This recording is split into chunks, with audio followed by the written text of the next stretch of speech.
মানববন্ধন কর্মসূচি উপস্থিত আছেন আধিপত্য প্রতিরোধ আন্দোলনের সম্মানিত উপদেষ্টা, দুর্নীতি প্রতিরোধ আন্দোলনের আহ্বায়ক ও মুভমেন্ট ফর প্যালেস্টাইন বাংলাদেশের সম্মানিত সভাপতি জননেতা জনাব হারুন ভাই।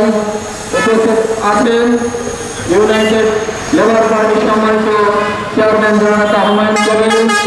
উপস্থিত আছেন জাতীয় শক্তি সম্মানিত চেয়ারম্যান আমার বন্ধুবর জনাব শরীফুল ইসলাম শরীফ ভাই।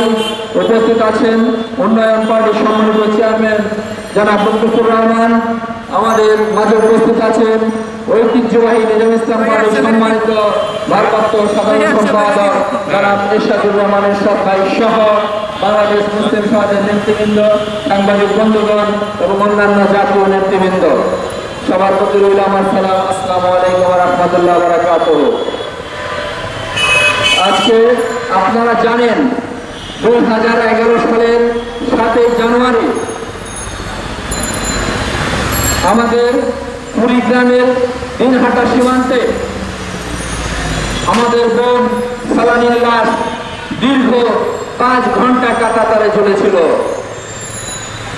অত্যন্ত দুর্ভাগ্যের বিষয়,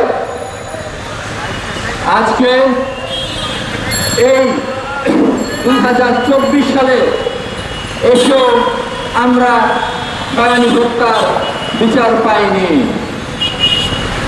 আমরা যখন 2011 সাল থেকে এই হত্যার প্রতিবাদে রাজপথে গণ আন্দোলন গড়ে তুলেছিলাম, তখন ওই ভারতীয় বিএসএফ একটি মিথ্যা আশ্বাস আমাদেরকে দিয়েছিল যে আমরা ফেলানি হত্যার বিচার করব।